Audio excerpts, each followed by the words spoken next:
Apakah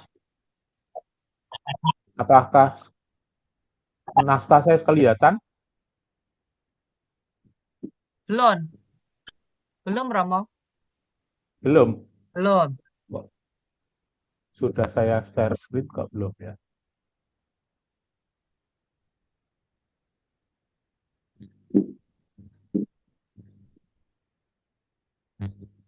Share.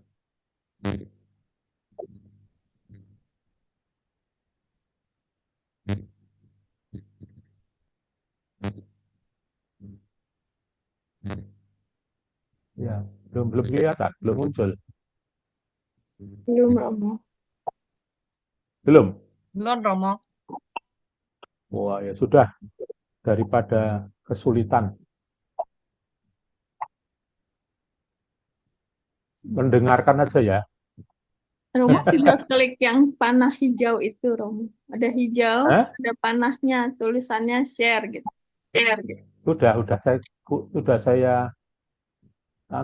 saya pencet tadi. Bentar, Oh, bentar. Saya diulang ulangi. lagi Romo, coba. Ya, ini ya. Sudah. Lalu saya akan masuk ke materi toh.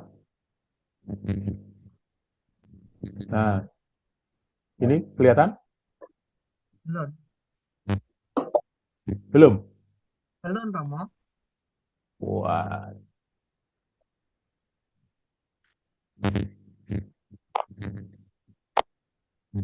oke. Atau Ibu materinya saya kirim ke Bu Maria, Ya, Maria. boleh, boleh, bisa Romo. di-share screen dari situ. Ya, Ya, Romo. bentar, bentar. Ini saya tutup berarti ya.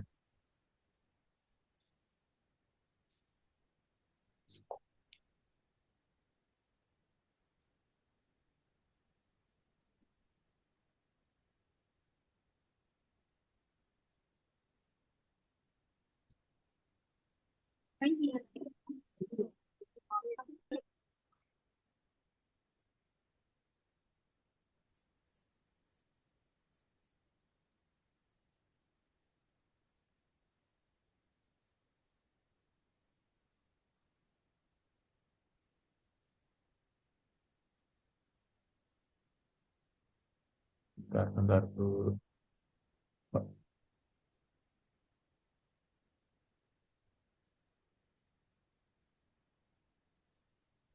Oke, oke, oke.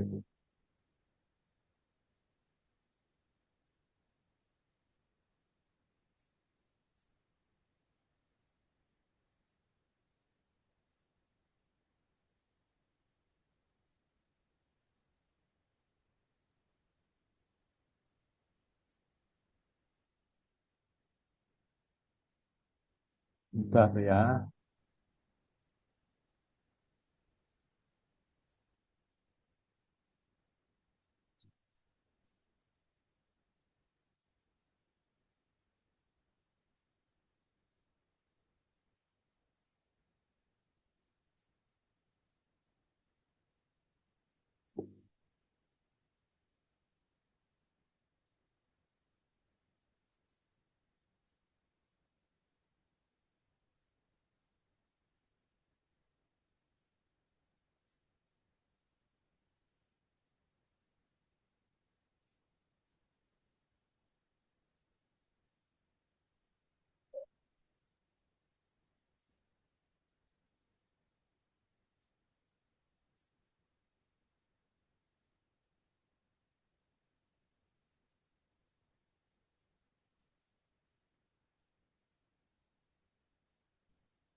Oke, sudah saya kirim, Bu. Sebentar Romo, Ya,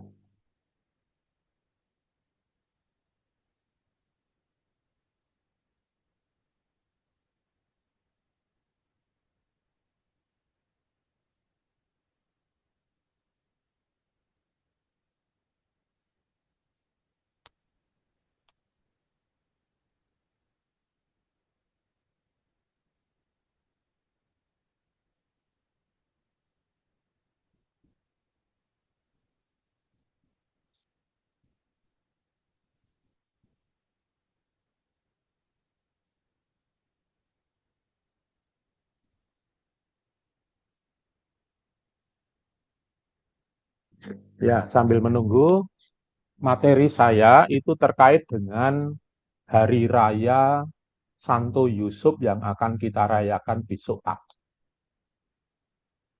Dan kita akan mencoba untuk meneladan sikap hidup Santo Yusuf supaya kerahiman Allah juga bisa kita alami melalui semangat hidup Santo Yusuf itu. Ini juga sesuai dengan pesta nama pelindung paroki Santo Yusuf di Bandung, di mana saya bertugas. Nah, saya juga menulis buku, Bapak Ibu,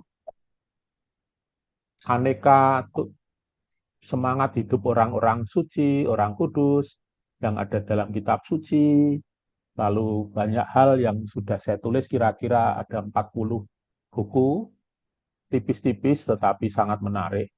Nah, salah satunya ini, saya menulis belajar hidup seperti Yusuf. Next.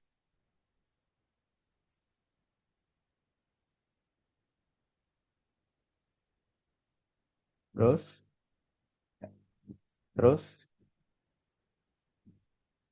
Nah, sebagai pendahuluan, saya ingin menunjukkan siapa itu Yusuf. Nah, Yusuf itu adalah keturunan raja dan dia menurunkan raja. Nah, keturunan raja itu nampak di dalam teks mana? Kita lihat. Dia adalah anak Yakub. Menurut Matius bab 1 ayat 16 itu dikatakan begini. Yakub memperanakkan Yusuf suami Maria yang melahirkan Yesus yang disebut Kristus. Kalau dia anak Yakub, maka mau tidak mau, dia juga adalah keturunan Daud. Keluarga dari Daud. Itu ada di Lukas bab 1 ayat 27. Nah, dia seorang keturunan raja. Maka tidak main-main kalau Yusuf tampil sebagai seorang pribadi. Nah, ternyata dia juga menurunkan raja. Siapa itu? Tidak lain adalah Yesus. Yesus disebut anak Daud. Maka keberadaan Yusuf sungguh menentukan karya keselamatan Allah di mana dia dikatakan sebagai seorang keturunan raja. Itu pendahuluan yang pertama. Nah, nanti silahkan dilihat teksnya. Yang kedua, Yusuf dikatakan sebagai suami Maria dan bapa bagi Yesus. Teksnya ada. Sebagai suami, itu ditengarai di dalam Matius bab 1 ayat 19.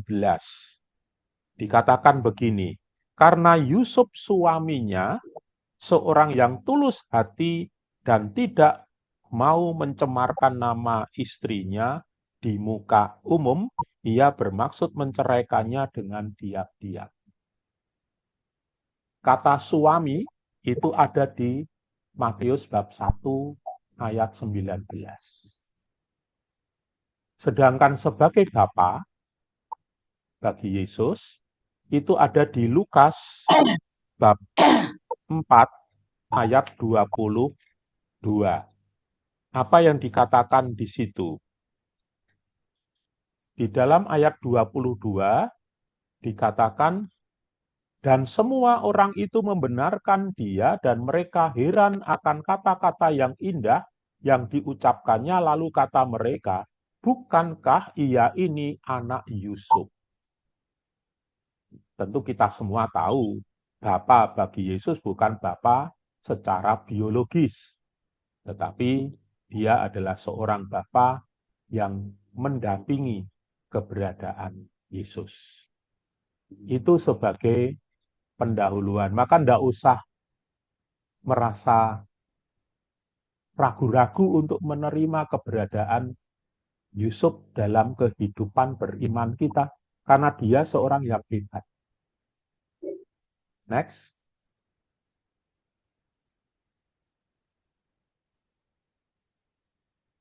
Dalam buku yang saya tulis, yang tadi sebagai cover tadi, itu ada 4 tema yang menarik. Terus, yang satu, Yusuf pribadi yang tulus. 2, Yusuf pribadi yang taat. Nah, yang nomor 2 ini yang akan saya sampaikan kepada Bapak Ibu semua, supaya kita pun juga menjadi pribadi-pribadi yang taat melakukan kehendak Allah dalam kehidupan sebagai orang beriman. Lalu masih ada 2 tema yang lain. Yusuf pribadi yang bertanggung jawab, dan yang terakhir, Yusuf pribadi yang rendah hati. Dari 4 tema dalam buku itu, lalu saya menulis untuk Anda semua, yaitu semangat Yusuf sebagai pribadi yang taat. Apa yang bisa kita renungkan dari ketaatan Yusuf kepada kehendak Allah ini? Taat itu berarti tidak terpaksa atau dipaksa untuk melakukan sesuatu, tetapi menerimanya itu dengan kerelaan dan ketulusan. Jadi taat itu tidak terpaksa dan tidak merasa dipaksa, namun menerima serta melakukannya dengan kerelaan dan ketulusan hati. Next. Nah, kalau Bapak Ibu membaca kitab suci kita, apakah ada kutipan yang mengatakan Yusuf setelah menerima kehendak Allah, dia bertanya atau dia berkata apapun? Tidak ada satu teks pun yang mengatakan Yusuf berkata sesuatu. Yusuf bertanya kepada Allah, apa toh yang menjadi kehendakmu? Tidak ada. Yang ada apa? Dia tidak berkata apapun dan tidak bertanya sedikit pun kepada Allah. Maka istilahnya adalah dia diam. Diam, tetapi siap melakukan apapun yang menjadi kehendak Allah. Ini sangat menarik. Kadang kita tidak bisa diam. Ketika kita disuruh apapun, diminta apapun, kita selalu bereaksi. Reaksinya banyak omong, tetapi tidak melakukan, atau reaksinya diam, tetapi melakukan. Nah, ini yang nomor 2, ini yang nanti akan kita coba renung dalam kehidupan sehari-hari sebagai orang beriman. Apakah kita taat kepada kehendak Allah? Atau kita mungkin komplain, mungkin kita berkata yang lain, masih menanyakan apapun. Tapi lihat Yusuf, ketika dikatakan pribadi yang taat, dia tidak berkata apapun dan tidak bertanya sedikit pun kepada kehendak Allah, tetapi siap melakukan apa yang menjadi kehendaknya. Nah, ketaatannya ada di mana? Kita lihat satu persatu. Ketaatan yang pertama, di dalam Matius bab 1 ayat 20 sampai ayat 21. Apa yang dikatakan di situ? Di dalam teks dikatakan, tetapi ketika ia mempertimbangkan maksud itu, malaikat Tuhan nampak kepadanya dalam mimpi dan berkata, Yusuf anak Daud, janganlah engkau takut mengambil Maria sebagai istrimu, sebab anak yang di dalam kandungannya adalah dari Roh Kudus. Ia akan melahirkan anak laki-laki, dan engkau akan menamakan dia Yesus, karena dialah yang akan menyelamatkan umatnya dari dosa mereka. Kita bisa membayangkan seorang Yusuf yang mempunyai calon istri kok harus sudah hamil di luar pernikahan. Awalnya Yusuf ingin meninggalkan Maria, tetapi karena sabda Allah melalui malaikat Gabriel dan diberitahu apa yang terjadi dalam diri Maria, jawaban Yusuf apa?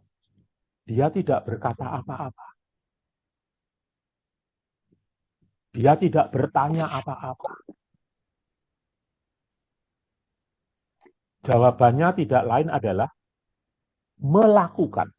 Maka dikatakan, sesudah bangun dari tidurnya, Yusuf berbuat seperti yang diperintahkan malaikat Tuhan kepadanya.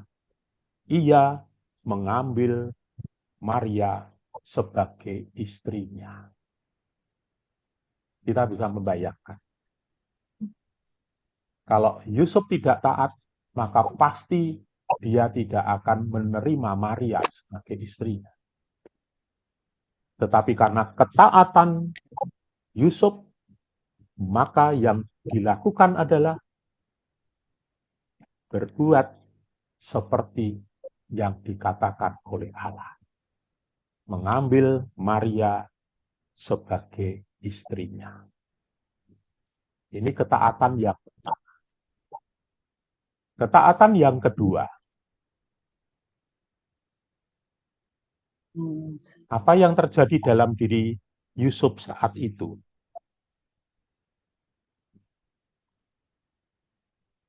Allah melalui malaikat juga kembali mengingatkan kepada Yusuf.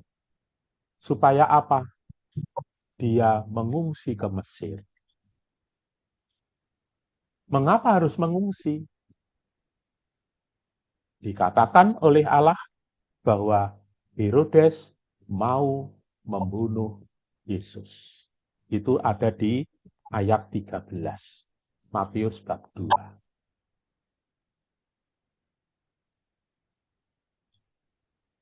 Perintahnya sama seperti yang dialami ketika harus mengambil Maria sebagai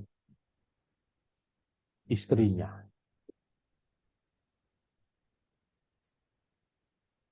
Yusuf disuruh bangun, mengambil anak dan ibunya, lalu lari ke Mesir, dan tinggal di sana. Sampai kapan? Tidak tahu. Hanya dikatakan oleh malaikat itu, sampai aku berfirman kepadamu.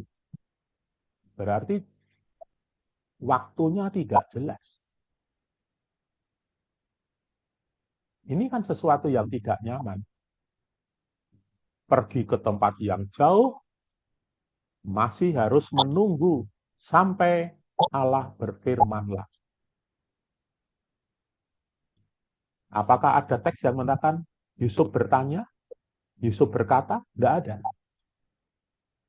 Jawabannya ada di ayat 14 dan 15. Maka Yusuf pun bangunlah, diambilnya anak itu serta ibunya malam itu juga, lalu menyingkir ke Mesir dan tinggal di sana hingga Herodes mati. Kapan matinya juga tidak jelas.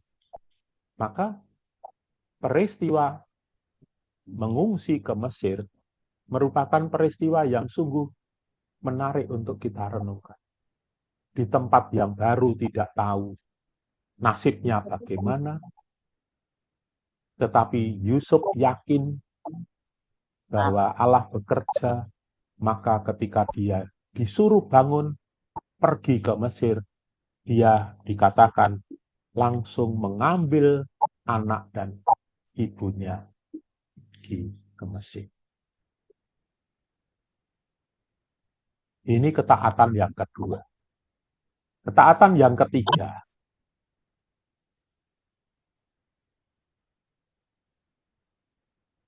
Terus, nah, berapa lama ada di Mesir? Tidak dikatakan. Hanya dikatakan bahwa setelah Herodes mati, kembali Allah mendatangi Yusuf dalam mimpinya lagi. Untuk apa? Diutus, diminta kembali ke Israel. Kembali bayangan kita. Mesir, Israel, itu jaraknya jauh sekali. Sekarang saja memakai kendaraan saja sudah berjam-jam lamanya dari Mesir ke Israel yang sekarang sedang berperang. Zaman dulu tidak pakai kendaraan. Dilalui, dilakukan. Apakah kembali Yusuf bertanya, Yusuf berkata, enggak. Ketika disuruh kembali ke Mesir, di ayat 19 dan 20, jawaban Yusuf dikatakan, lalu Yusuf pun bangunlah, diambilnya anak itu serta ibunya, dan pergi ke tanah Israel. Tetapi setelah didengarnya bahwa Arkelaus menjadi raja di Yudea, menggantikan Herodes ayahnya, ia takut ke sana. Karena dinasihati dalam mimpi, kembali Allah berbicara dalam mimpi. Dan apa yang harus dilakukan oleh Yusuf, yaitu pergi ke daerah Galilea. Setibanya di sana, ia pun tinggal di sebuah kota yang bernama Nazaret.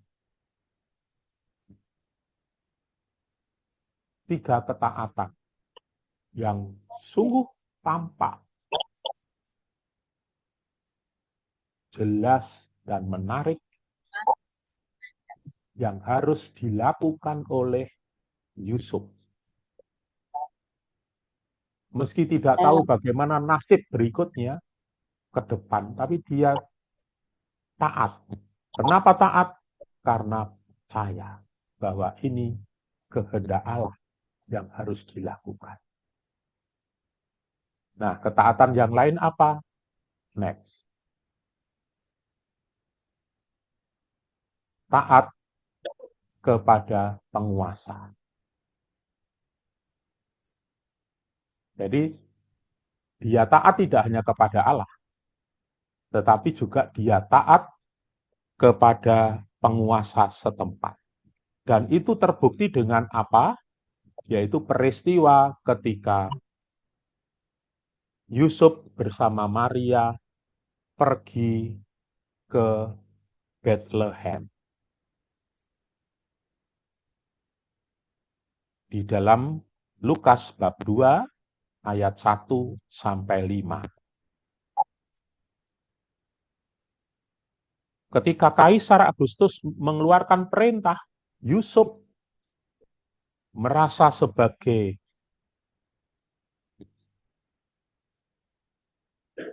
orang yang menjadi bagian dari kekuasaan Kaisar Agustus, dia mengikuti apa yang menjadi perintah Kaisar. Supaya apa? Next. Supaya dia tidak menjadi sandungan bagi orang lain. Supaya dia tidak dianggap pemberontak. Karena kalau tidak ikut sensus berarti dianggap pemberontak. Kalau tidak tidak mengikuti sensus, berarti dia bisa menjadi sandungan. Karena apa? Keturunan raja kok tidak melakukan apa yang menjadi perintah penguasa saat ini. Ketaatan. Dia tidak bertanya apapun, tidak berkata apapun, tapi melakukan apa yang menjadi kehendak Allah, dan bahkan kehendak penguasa pun dia melakukan dengan penuh sukacita. Taat. Melakukan kehendak Allah. Dan ketaatan ini tentu menjadi indah karena dilihat dari buahnya. Buah ketaatan apa? Keselamatan. Buah ketaatan apa? Sukacita. Buah ketaatan apa? Berkat bagi Maria, berkat bagi Yesus, berkat bagi orang-orang sejaman ketika melakukan ikut sensus itu. Dan di situ Maria melahirkan seorang anak laki-laki. Next. Lalu apa yang bisa kita renungkan? Saya ingin mengajak para Bapak Ibu ketika ngomong tentang taat melakukan kehendak Allah seperti yang dilakukan oleh Yusuf, saya ingin menempatkan apa yang kita lakukan kalau mau taat itu akan berdasarkan sabda Yesus yang ada di Matius bab 7. Apa yang dikatakan oleh Matius bab 7 ayat 24 sampai 25. Ini buah ketaatan, ya. Buah ketaatan. Dasarnya dari sabda Yesus. Setiap orang yang mendengar perkataanku ini dan melakukannya, ia sama dengan orang yang bijaksana yang mendirikan rumahnya di atas batu. Kemudian turunlah hujan dan datanglah banjir, lalu angin melanda rumah itu, tetapi rumah itu tidak rubuh sebab didirikan di atas batu. Kita meyakini kalau kita mau taat melakukan kehendak Allah, itu seperti rumah yang didirikan di atas batu yang kokoh. Bukan sebaliknya. Bukan dibangun di atas pasir, tetapi di atas batu yang kokoh. Sehingga ada masalah apapun, kesulitan apapun yang digambarkan dengan ungkapan banjir, hujan, angin, itu rumah tetap berdiri dengan kokoh. Maka kita pun juga diajak untuk seperti Yusuf, melakukan kehendak Allah dengan ketaatan. Nah, apa yang akan kita perjuangkan? Kita akan menjadi pribadi yang taat pada aturan. Dan karena kalau dulu aturannya adalah hukum Taurat, tentu sekarang kita mencoba taat pada aturan gereja. Pasti gereja Katolik, karena kita orang Katolik. Apa yang bisa kita lakukan sebagai orang Katolik? Apakah kita juga taat pada aturan gereja Katolik, atau kita hidup seenaknya? Nah, ada beberapa contoh, 2 contoh taat kepada gereja. Next. Yang pertama, wah ini, maaf untuk teksnya, memberikan kolekte, persembahan dan sumbangan itu bukan Yohanes bab 19. Itu tadi saya terlalu tergesa-gesa. Tetapi yang harus dilakukan adalah dari Injil Matius.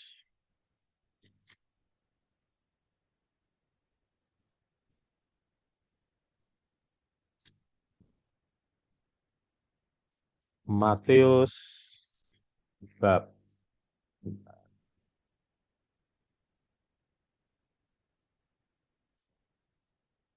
Matius bab 17 ayat 24 sampai 27. Jadi kita harus taat pada aturan gereja, salah satunya apa? Memberikan kolekte, persembahan, dan sumbangan. Karena itu yang dilakukan oleh Yesus. Ketika Yesus dan murid-muridnya tiba di Kapernaum, datanglah pemungut bea bait Allah kepada Petrus dan berkata, "Apakah gurumu tidak membayar bea 2 dirham itu?" Jawabnya, "Memang membayar." Dan ketika Petrus masuk rumah, Yesus mendahuluinya dengan pertanyaan, "Apakah pendapatmu, Simon? Dari siapakah raja-raja dunia ini memungut bea dan pajak? Dari rakyatnya atau dari orang asing?" Jawab Petrus, "Dari orang asing."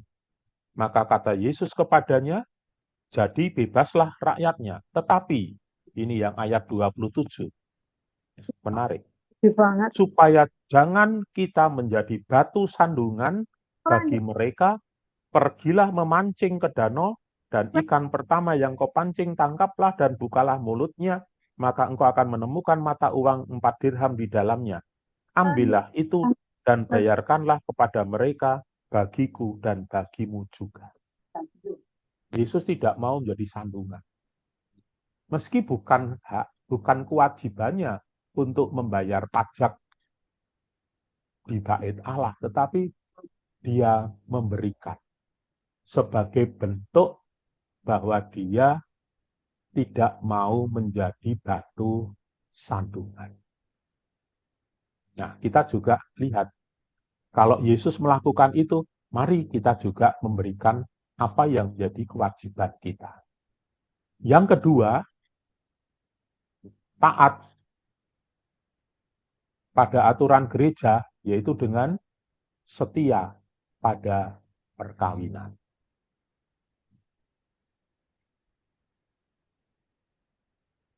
Sekarang banyak orang tidak mudah menghidupi kesetiaan dalam perkawinan dengan alasan macam-macam. Padahal jelas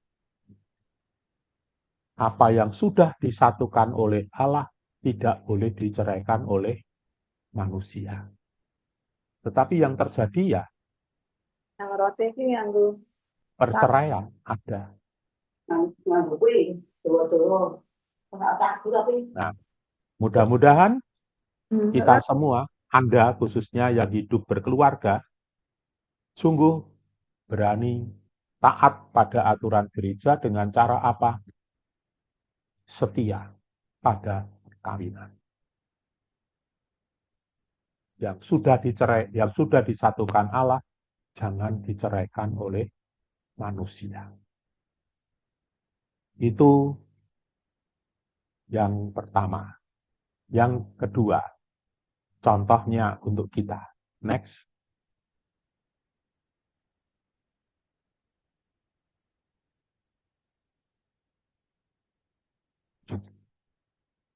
Ketaatan itu juga menyangkut kesediaan kita untuk mau mendengarkan sabda.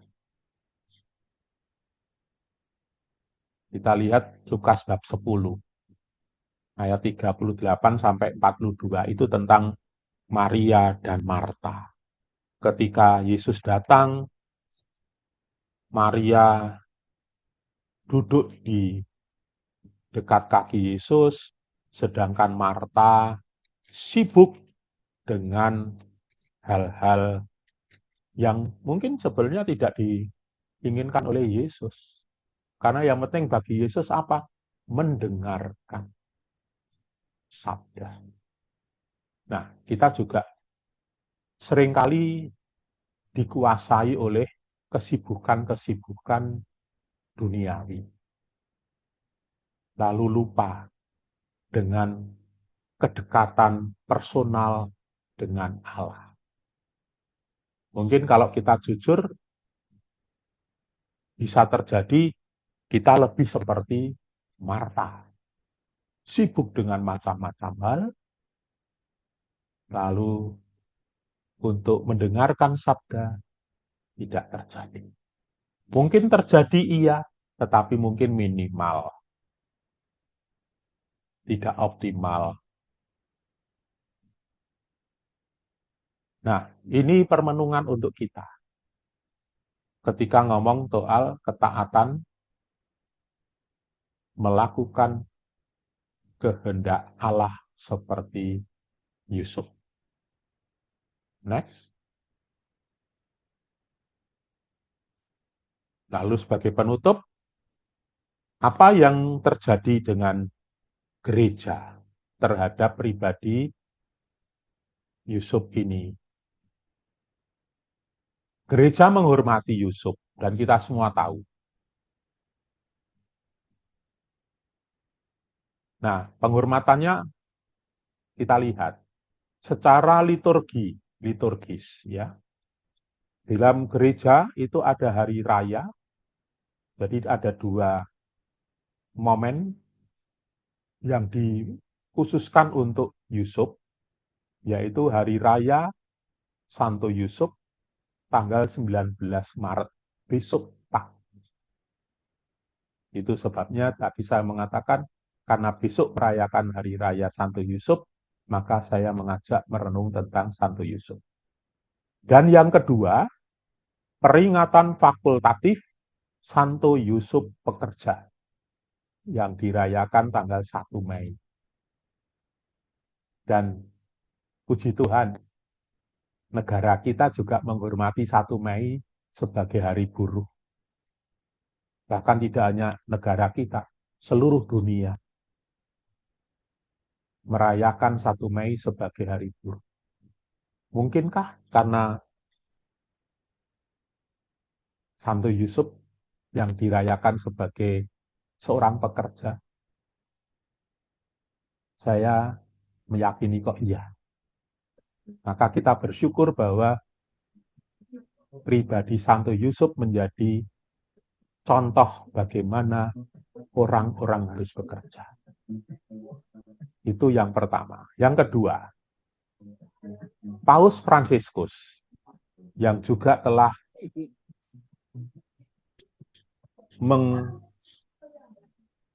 memberikan surat apostolik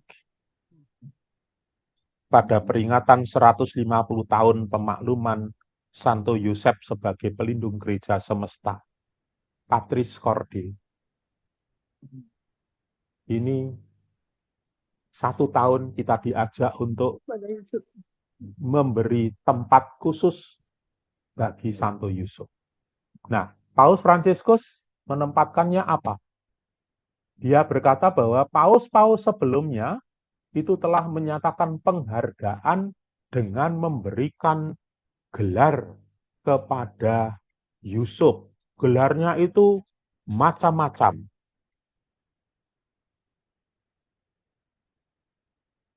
Coba sebentar saya bacakan gelar yang diberikan oleh para paus sebelum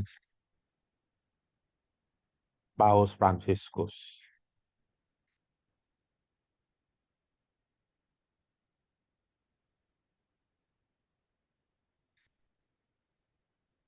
Ya, Para pendahulu saya mendalami pesan yang terkandung dalam sedikit data yang diteruskan oleh Injil untuk menyoroti lebih jauh peran pentingnya dalam sejarah keselamatan.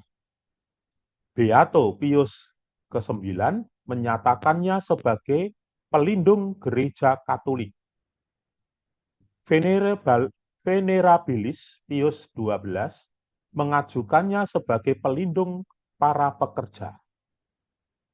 Dan Santo Yohanes Paulus II sebagai penjaga sang penebus. Ini gelar-gelar yang diberikan oleh Paus kepada Yusuf. Maka memang ini pribadi yang istimewa. Lalu untuk kita sendiri bagaimana? Next. Nah, kita sendiri sebagai orang beriman, itu memberikan penghormatan khusus kepada Yusuf dengan berdevosi dan memohon perlindungannya sebagai pelindung kematian yang bahagia. Ini juga ada di ajaran Katekismus Gereja Katolik nomor 1014. Bahwa bagi kita orang beriman Katolik itu memohon perlindungan supaya ketika kita mati, kita itu mati dengan bahagia. Apalagi Bapak Ibu begitu berdevosi kepada kerahiman ilahi, semakin bahagia.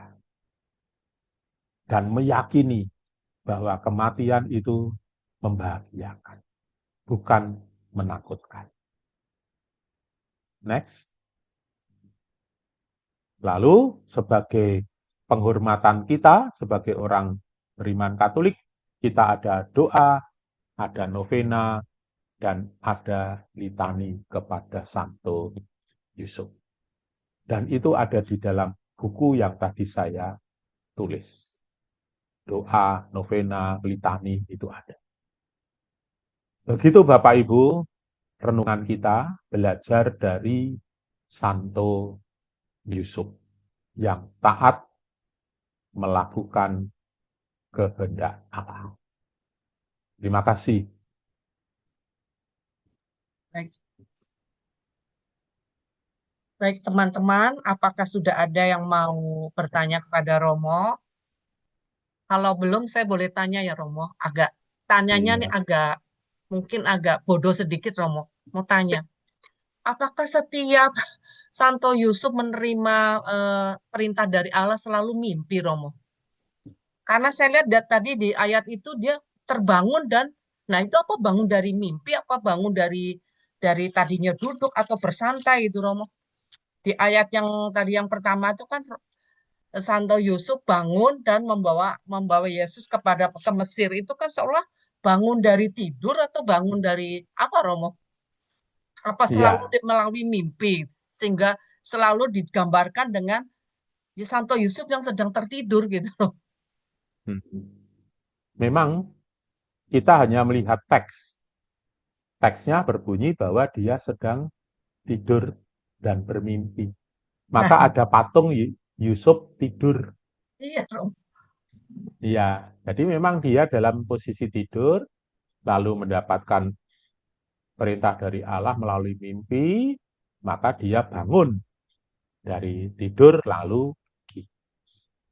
Itu teksnya berkata begitu. Dan kita tentu harus melihat teks, bukan menafsirkan sendiri. Nah, ini sudah ada pertanyaan ya, Romo. Pertanyaannya, apakah ada artinya Arca Santo Yusuf sedang tidur? Bagaimana cara membeli buku Romo? Nah, ini tanya Romo. Ya, yang tadi saya katakan, ada patung Yusuf tidur. Tentu ada kaitannya dengan teks yang kita baca dari Injil Matius. Tidur, kalau itu saya pahami, itu kan pasti tidurnya itu nyenyak. Orang yang udah tidur itu pasti bahagia. Berbeda dengan kalau banyak masalah, itu tidak bisa tidur dengan nyenyak. Nah, maka tidur itu ditempatkan dalam kerangka dia menerima kehidupannya itu dengan bahagia, nyaman, damai, seperti itu. Sehingga ketika situasinya nyaman, damai, mendengar suara Allah itu juga akan lebih mudah. Lain dengan kita itu banyak pikiran, macam-macam. Allah bersabda, kita lebih mendengarkan masalah daripada sabda Allah. Maka ya kita tidak bisa nyenyak tidur. Ini kan Ini pengertian. Sehingga memang tidur menjadi bagian dari diri Yusuf, dan mimpi itu ada di dalam dirinya saat dia tidur. Nah, nanti untuk buku-buku bisa saya share ke Bu Maria Jo untuk siapa yang mau membeli, memesan. Makasih, Bu.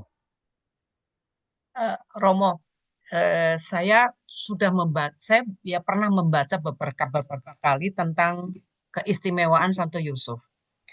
Apakah ketaatan Santo Yusuf itu bukan buah dari ketulusannya, Romo?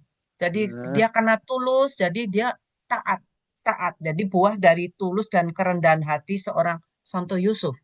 Jadi buah dari ketulusan, buah dari kerendahan hati membuat dia tuh tanpa tawar-menawar ketika dia dapatkan perintah dari mimpi bahwa nanti anak yang lahir diberi nama Yesus, dia beri nama Yesus. Dia pergi ke Mesir tanpa tanya, tanpa apapun dia jalankan. Itu buah dari kerendahan hati dan ketulusan, bukan Ya, begitu? tadi saya mengatakan tadi, Mm-mm. taat itu berarti ada ketulusan hati. Yang di Hmm. slide yang pertama tadi, Mm-mm. ya.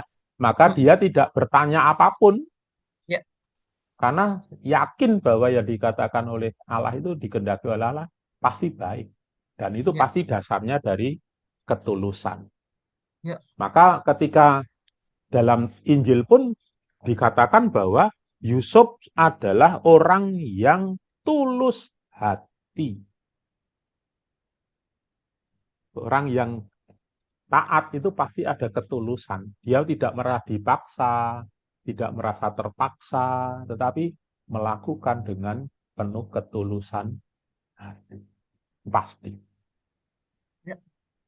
Dan orang yang tulus itu juga bisa berkonsentrasi terhadap Allah. Jadi ketika kita juga sering mimpi, Romo, bangun tidur mimpinya banyak sekali, kita nggak ngerti mimpi yang mana yang berasal dari Tuhan, mungkin karena kita nggak memiliki kepekaan, nggak memiliki ketulusan, atau itu karunia, Romo. Kalau yang mendengarkan, kita kan mimpi setiap malam juga mimpi, Romo. Yang mana yang berasal dari Tuhan? Apakah butuh ketulusan, butuh ketaatan, butuh Ya, kerendahan hati untuk bisa memilah-milah yang mana berasal dari Allah gitu, Romo? pasti nanti akan ada dalam buahnya. Oh, Kan kalau itu mimpi dan mimpi itu akan dilakukan, itu pasti ada buahnya. Nah, pasti buah yang baik pasti itu berasal dari Allah. Maka Galatia bab 5 itu penting. Buah roh itu penting. ya, damai Itu sukacita. bentuk dari ketulusan kita, ketaatan kita, kehidupan kita. Nah, kalau buahnya baik-baik, itu pasti itu mimpi yang berasal dari Allah. Bukan sekedar mimpi. Eh, Teman-teman, kalau mau bertanya langsung angkat tangan saja ya. Mungkin kalau chat butuh waktu. Romo, ada satu yang saya mau tanya, Romo. Itu Santo Yosef juga saya melihat seorang pribadi yang sangat diberkati Tuhan. Ada satu gereja yang mempunyai tangga yang melingkar demikian istimewa itu, dan di situ kelihatannya karya Allah bekerja secara mujizat ya, Romo, secara luar biasa. Karena dia diimani bahwa ada satu gereja yang ingin membuat tangga, kemudian ada sesosok pekerja yang menawarkan diri, dan itu diyakini Santo Yusuf. Itu gimana, Romo, yang gimana tangganya melingkar dengan kalau tangan biasa mungkin sulit untuk mengerjakan itu. ada Wah, satu saya gereja. tidak tahu itu. Nggak tahu ya Romo. Saya tidak tahu. Daripada Ada nanti saya tangga salah, gereja. lebih baik bertanya ke gereja setempat itu. Siapa tahu ada makna di balik itu semua. Ya, ini disebutnya kapel. Ya udah, nanti jangan deh nanti jadi Mm-mm. menyimpang. Ayo teman-teman, ada yang mau tanya lagi? Ya, saya mau bertanya, Ibu Yus. Ayo, monggo silahkan. Romo, selamat malam, Romo. Saya mau Malam, menanyakan, Roma. kenapa riwayat Santo Yusuf tidak diekspos lebih lama, maksudnya lebih panjang? Hanya sebentar. Kalau dilihat dari Injil Lukas, itu terakhir dikatakan bahwa waktu Yesus tersesat, waktu ada pesta di Nazaret, di mana Bunda Maria dan Santo Yosef kehilangan Yesus. Ternyata setelah mereka mencari sekian hari diketemukan di Bait Allah. Lalu di situ dikatakan, kami orang tuamu. Berarti kan ada Santo Yusuf mendampingin kan, mencari kamu. Mm-mm. Nah setelah itu Mm-mm. tidak lagi diekspos mengenai Santo Yusuf ada di mana. Sampai putranya pun wafat di kayu salib kan tidak diekspos. Kenapa Romo? Begitu Wah, singkat.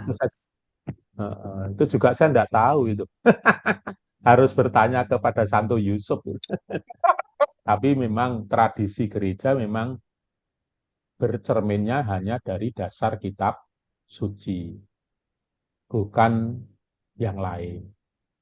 Itu mau menunjukkan apa sebetulnya? Dengan sebentarnya Yusuf mendampingi Maria, mendampingi Yesus, yang mau dikatakan bahwa ya itulah seorang pribadi yang tulus dan taat kepada kehendak Allah.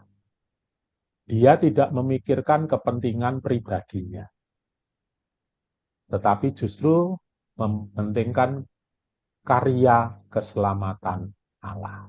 Nah, mungkin bagi Allah keberadaan Yusuf pada saat itu sudah dianggap selesai. Ya sudah. Maka Yusuf tidak mempertanyakan kok hanya sebentar. Enggak ada itu semua. Ya, karena memang dia seorang yang tulus. Dia mendengarkan apa yang menjadi kehendak Allah dan melakukan. Dia taat, seorang taat.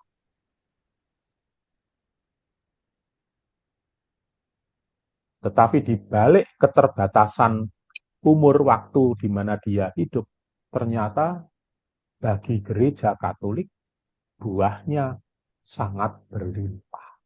Maka para paus memberikan macam-macam gelar, termasuk salah satunya dikatakan sebagai penolong saat kematian. Ini sesuatu yang sangat menarik. Di hadapan Allah bukan soal panjangnya waktu, panjangnya usia, tetapi berkenan di hadapan Allah.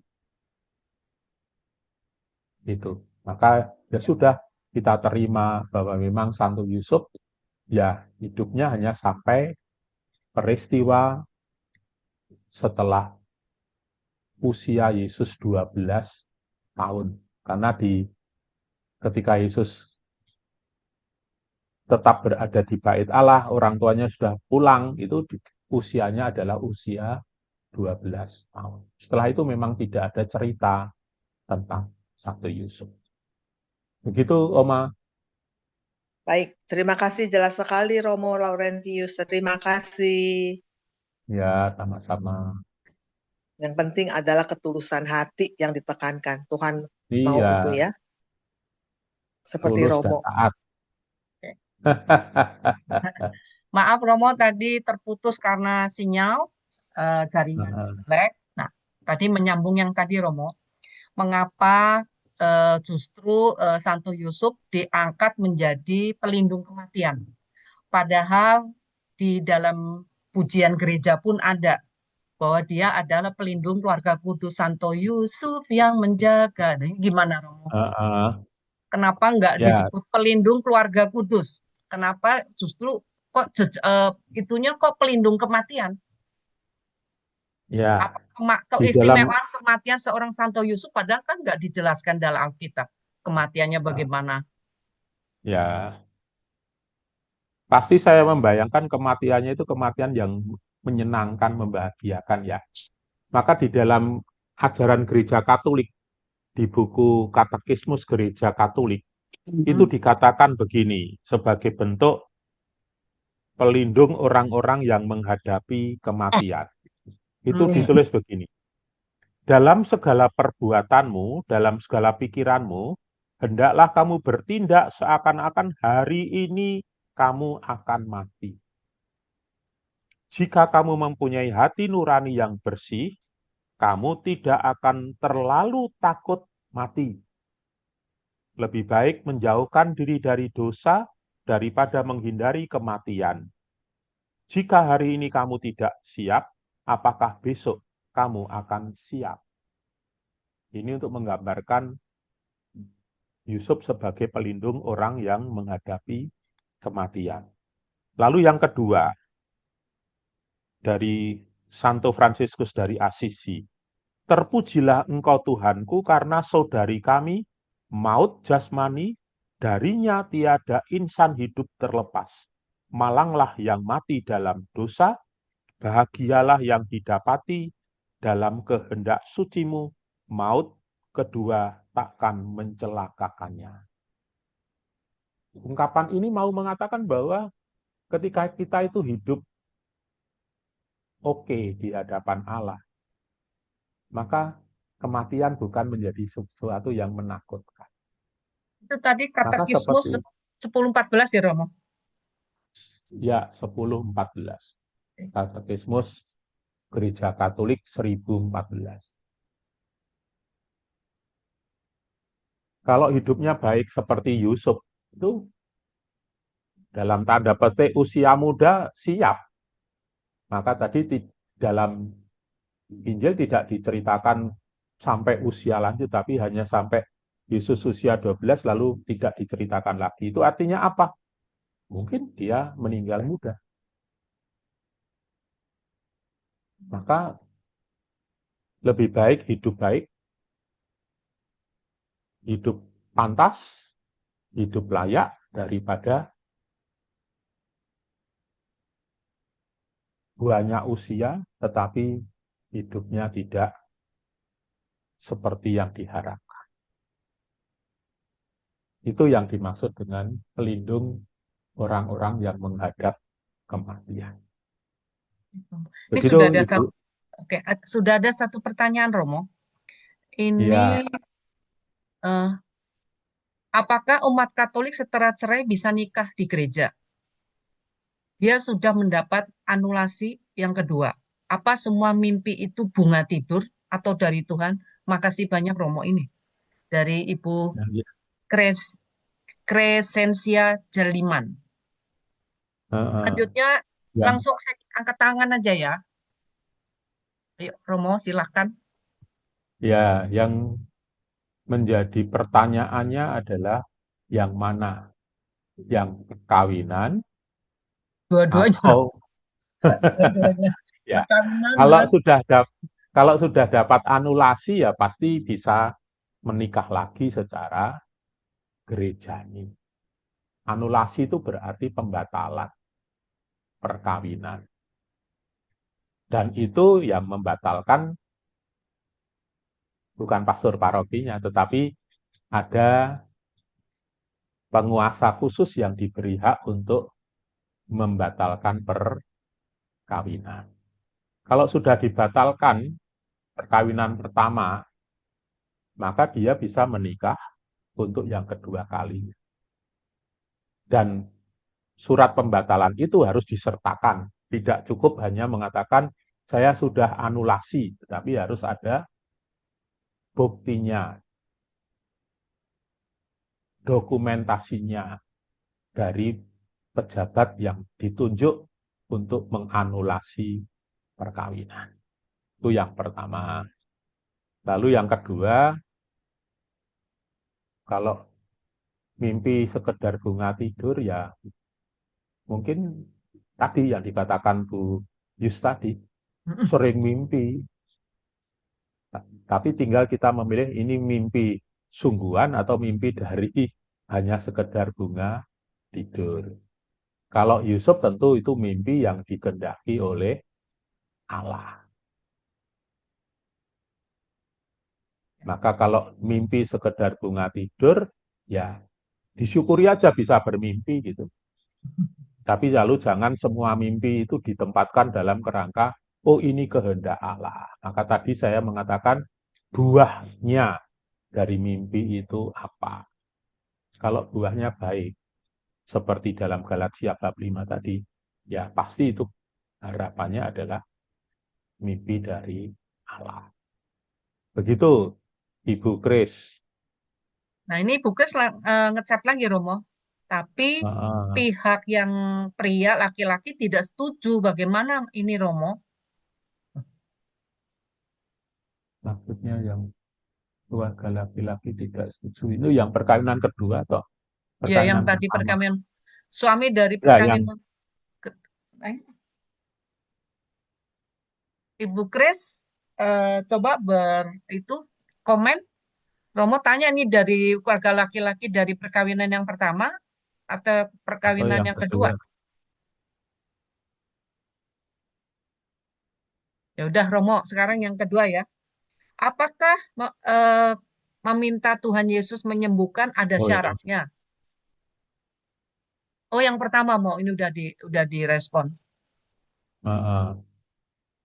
Ya, sekarang yang penting itu adalah yang melakukan. Kalau memang kedua orang suami istri memang sudah tidak bisa hidup bersama, ya orang keluarga ya mau tidak mau harus menerima kenyataan itu. Yang penting bukan lagi ayah dan ibunya, tetapi yang penting suami istri ini. Kalau memang suami istri memang sudah berkata harus anulasi, ya dilakukan. Tetapi memang tidak sekedar emosi, tidak sekedar yang penting pembatalan, tetapi memang harus dipikirkan jauh supaya jangan sampai terjadi pembatalan, misalnya begitu. Kalau itu masih bisa diselamatkan. Kalau memang tidak, ya mau apa lagi? Nah, perkara keluarga suami yang pertama tidak setuju, tapi prinsip bahwa pembatalan sudah terjadi, mau apa lagi? Dan mungkin Romonya ada pertimbangan bahwa memang ada hal-hal yang mendasari Ah, iya, untuk sebuah pasti. pembatalan. Jadi bukan kompromi Ya, ini. Jadi mau iya. mau setuju nggak setuju, kalau sudah ada faktor yang membatalkan ya nggak bisa, nggak diterima ya mau Iya, maka yang menentukan adalah melalui suami istri hakim itu gereja dan sendiri. lain sebagainya kan faktornya. Enggak, yang menentukan mau pembatalan atau tidak itu kan suami istri itu sendiri. Bukan orang tuanya, bukan keluarganya. Terkadang juga Tuh. dalam satu sisi bisa Romo kalau istrinya merasa misalnya dianiaya apa, dia mengajukan ke gereja, Oh, gereja bisa. bisa melihat ada unsur-unsur yang membatalkan, dibatalkan. Jadi bukan kompromi. Iya. Maksudnya bukan kompromi itu apa?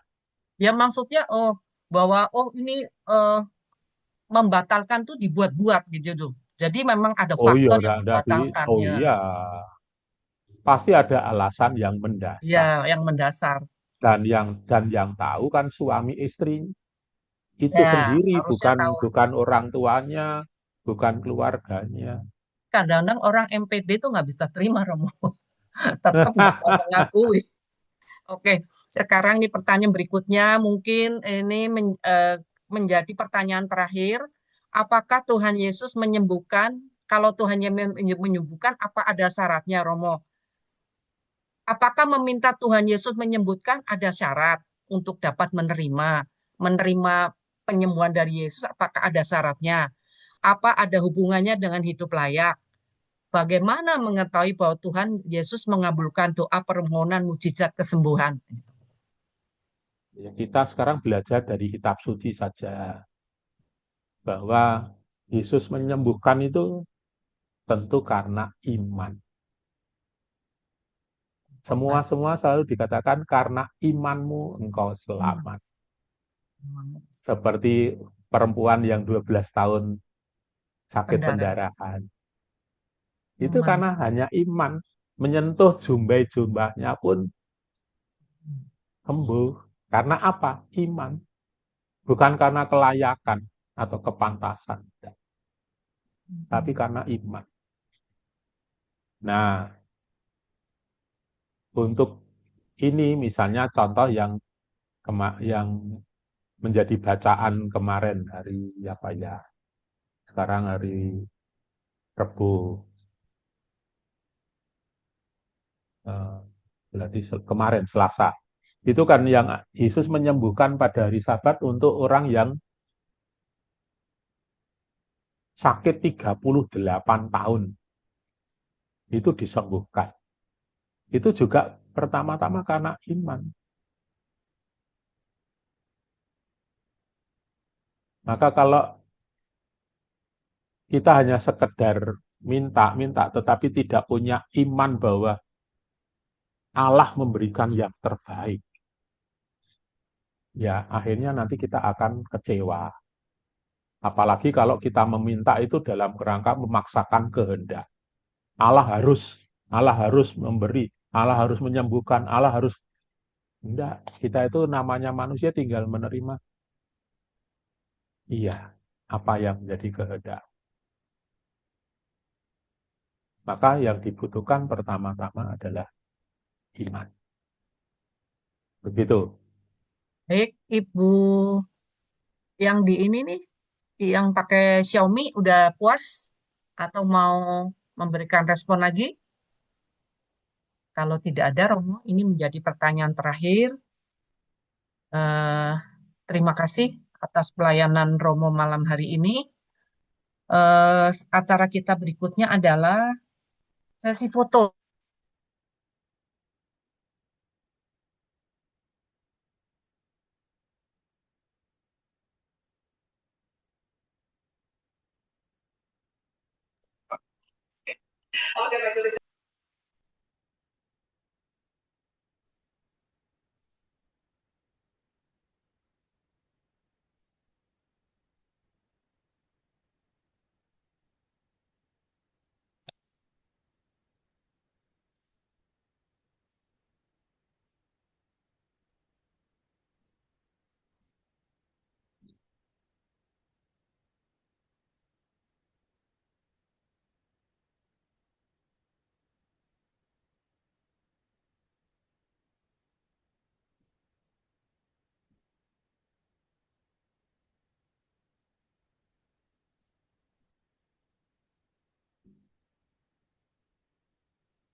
Baik, Bapak Ibu, boleh dibuka kameranya dan berikan senyuman. Tanda ketaatan Romo. Ya. Sudah sesi fotonya? Belum. Ya. Satu.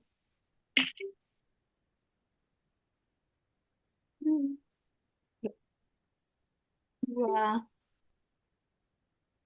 Tiga.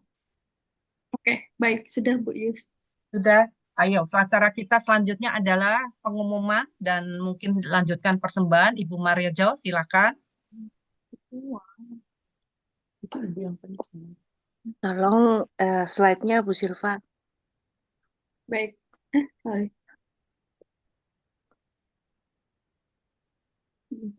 Terima kasih Romo untuk renungannya pada malam hari ini. Kita harus taat, setia, seperti Santo Yosef ya Romo. Iya. Walaupun sudah taat, sudah setia. Taat, setia Harus. itu kadang-kadang sudah taat, sudah setia, tapi cobaan nggak henti-hentinya, tetap ada ya Romo. Ya, maka tetap saja, nggak usah tapinya. Ya, jadi istilahnya apapun yang terjadi taat dan setia sampai Ya, akhir. ya. Begitu. Ya, walaupun berjalan di padang gurun, untuk tetap mempertahankan kesetiaan dan ketaatan, ya tetap harus kuat ya Romo. Lah ya, Dan kita tidak berjalan sendiri, Ya, ada betul. Tuhan Ya, pasti yang Tuhan ada. menguatkan. Ya, walaupun kadang-kadang gini ya, Romo. Ada singa di depan mata. Kita kadang, wah harus gimana ini? Secara naluri manusia kan pasti cari akal supaya singanya nggak mendekat dan menggigit gitu loh. Nah, Terus salah di dalam satunya hati, lari.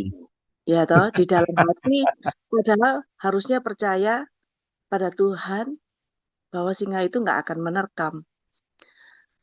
Tetapi eh, kita di dalam pengharapan yakin dengan iman bahwa singa itu nggak mendekat. Tapi tetap aja kan manusia itu takut ya Romo ya. Ya, Takut. Ya itu manusiawi ya Romo ya. Takut. Jadi memang itulah taat beriman. Seperti Romo tadi bilang. Kalau orang sakit gimana? Ya beriman aja gitu ya Romo ya. Jadi ya. ketika mau diterkam harimau ya beriman aja, kuat-kuat bahwa harimaunya pasti melengos nggak gigit. Kalau orang beriman itu bisa berarti kita ditawari oleh Allah, ditawari Gitu ya. kesembuhan, seperti yang dikatakan Yesus pada hari Senin kemarin. Iya. Dia tidak minta, tetapi karena tahu bahwa dia sudah sekian lama sakit kusta, sakit lumpuh, maukah kamu sembuh? Begitu. Itu Iya. satu. Tanpa diminta, Tuhan memberi, menawarkan. Iya. Tapi yang kemarin hari Selasa itu memang meminta untuk disembuhkan. Tuhan Iya. memberi. Ya sudah. Ya semua itu iman yang akan memberi. Benar. Mm-mm. Bu Iya. Maria sudah terlihat. Iya. Baik Romo. Saya lanjutkan. Terima kasih Romo. Jadi Sama-sama. pelajaran adalah taat dan setia sampai akhir. Bapak dan Ibu, terima kasih sudah hadir pada malam hari ini. Mari kita berbagi kasih dan memberkati bersama untuk kelangsungan komunitas mujizat kerahiman ilahi. Sekiranya Bapak dan Ibu tergerak hati untuk memberikan persembahan kasih, dapat ditransfer ke rekening BCA 504 028 5956 atas nama Regina Yoselin Lim yang tertera di layar. Terima kasih Bapak dan Ibu. Tuhan Yesus memberkati. Saya ucapkan terima kasih kepada Romo Laurentius Prasetya, PR, juga Bapak dan Ibu yang bertugas, para Ibu ya, nggak ada Bapaknya, para petugas pada malam hari ini, Ibu Justisia, Ibu Maria Setiawati, Ibu Indriati Ave, Ibu Nancy Yeni, Ibu Mariana, Ibu Megaria, Ibu Maria Wangsa, dan tadi Ibu Huberta ya, yang menggantikan Ibu Justisia. Terima kasih, dan Ibu Sartini juga yang tadi sebentar menggantikan. Terima kasih ya Bu, terima kasih, Tuhan Yesus memberkati.